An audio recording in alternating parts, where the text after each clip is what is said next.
it's you, Cass. I finished the anthology of poems you lent me. Here it is. I thought you'd be too preoccupied to find time for reading. Precisely because of these obligations, I felt compelled to read it swiftly. Wouldn't all these preoccupations slow your pace? On the contrary, knowing that time is limited can push one to overcome their limitations. The weight of these responsibilities seems to have enhanced my reading efficiency. I understand completely. During my time at the Grove, the closer exams drew, the more efficient I became at tackling everyday mundane tasks. Anything but my actual studies. Precisely. As I remember, you and Finon were both disciples of the new Sporists. I assume that Anaxa's exams were as unreasonable as the man himself, correct? The courses Professor Anaxa taught were Introduction to Alchemy and History of Mythology. And to be perfectly honest, those two courses were the students' greatest nightmares. The history of mythology, taught by the blasphemous great performer himself. I can imagine their fear. Now that I think about it, students would often rush to the podium during class to challenge him on those blasphemous ideas. May I ask, Lady Aglaya, has your relationship with Professor Anaxa always been like this? He openly dismisses people's faith and questions the very justification of the flame chase journey. Our positions have been destined to be at odds. While you were studying there, I assume you must have heard of his nickname. A Dromus draped in finery? As I see it, this nickname is more of an insult to the Dromas. Despite his insufferable arrogance, I do hold a certain respect for his nature as a scholar. To remain true to his principles, he is unafraid to stand opposed to the world, and that requires considerable resolve. Anaxagoras' life is almost like a satire. As a Chrysos heir, he refuses to heed the prophecy, while he disrespects the gods. The gods have chosen him. He was indeed chosen by Circes. Is something weighing on you, Cass? The golden thread is quivering. I sense there's more to this exchange than idle chatter. With all due respect, I'd like to know what you plan to do with him. In light of his assistance in the battle against the Flame Reaver, I am willing to grant him some time to find a way to remove the Coreflame. However, if Anaxa decides to make any move that places us in danger, I will not hesitate to take extreme measures. Just as I feared. The Flame Chase journey is the destined path for the Chrysos heirs. Yet he now seems more like an empty shell.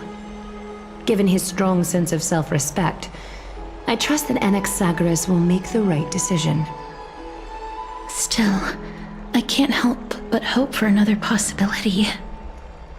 Perhaps Anaxa will also overcome his limitations, now that he knows time is limited. I understand your stance. Let's continue this discussion another time. But now, let's greet our guest. You're here. Does this mean you're ready to take on Orynyx's trial? It seems that this sacred beast is just as indispensable, given their intricate ties to the Titan.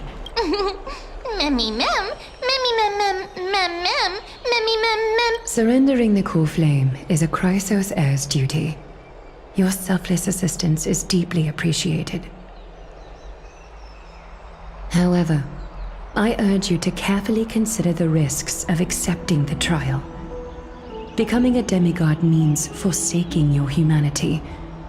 You will inherit Orynyx's divinity and bear the time of Amphorius. all on your own. From that point onward, your fate will be forever intertwined with ours, never to be separated again, until the end of Genesis.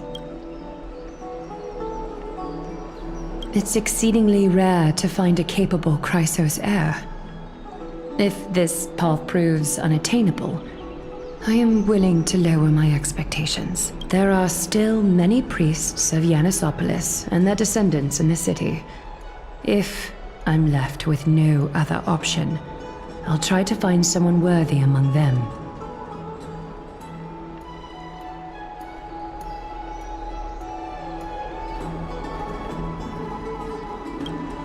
Mem worry! Memmy, memmy, mem. Memmy, mem, mem, mem. Mem, memmy, mem. Mem, memmy, mem, mem, mem, hero. Memmy, mem, mem. Mem, mem, mem, mem, mem, mem. Memmy, mem, mem, mem, mem, mem. Mem, mem, memmy, mem, mem. Mem, memmy, mem, mem, mem, mem, mem, mem. Mem, mem, mem. Memmy, mem, mem, mem, mem. It looks like you know that Titan rather well. Memmy, mem, mem. Memmy, mem, mem, mem. Memmy, mem, mem, mem, mem.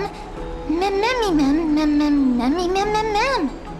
Memories that exist outside of your own experiences. I can't explain why, but I can vouch for Mem's words. When I was in the abyss, I heard the Titan's groans, full of pain and grievances, yet without any ill will. Since you've made your decision, go back to the bath chamber and get some rest. Trinem will call for you when the ceremony is ready. It is difficult for me, as the guide, to absolve myself from blame for things to have progressed to this point. Time and again, you have risen to the occasion for Akima. Nearly rewarding you with some honeydew is no longer able to express the extent of our gratitude. When the dust settles, I hope that we'll have the chance to have a long chat regarding your return journey and the curse of the sky. It's about time that we lift the taboo and discuss things openly.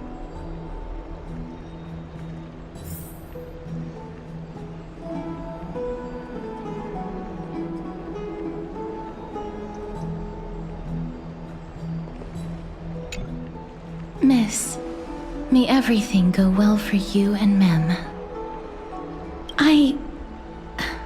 It's nothing. I only came to discuss some matters with Lady Aglaya.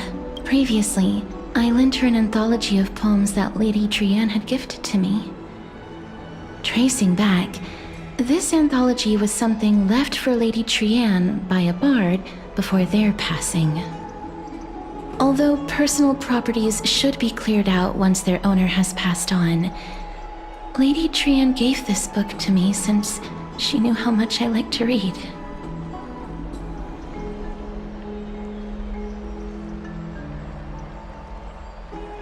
It just contains an allegory. In a faraway land, in a city known as Styxia, a dragon corrupted by the black tide descended one day, swooping upon the city like death itself. It swallowed the princess of the city whole before it was suppressed. After taking down the evil dragon, the warriors discovered that the princess's life had already met its end. Overwhelmed by grief, the queen hired an alchemist to resurrect the princess using the dragon's flesh and blood. However, having lost memories of her previous life, the resurrected princess turned into an evil dragon herself and wreaked havoc on the city. As a result, the prosperous Styxia met its demise.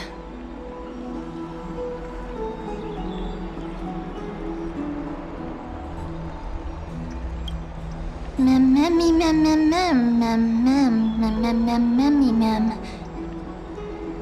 The author of this book is Archepia, a wandering bard who traveled to many cities. Among the things she left behind are poems, dictionaries, and many tragicomedy scripts. She even clearly underlined and took notes in books that covered myths with her elegant handwriting. While flipping through these books, I felt like I was afforded a glimpse into the life of Archepia. It felt just like I was traveling with someone that I'd never met before. It was as if she had yet to pass on and was still alive.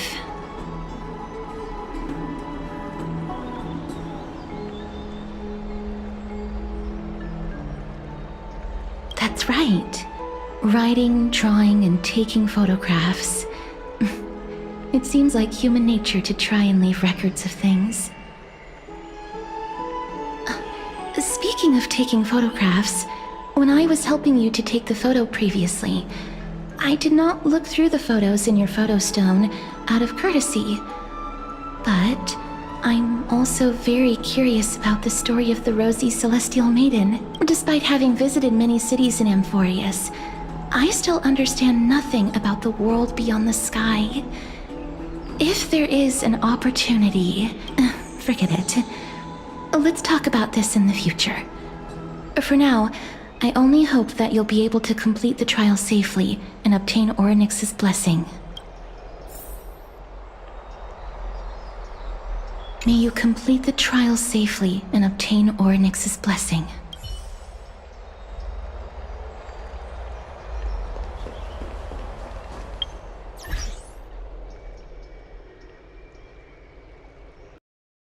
Bye, Bebop. Peace out.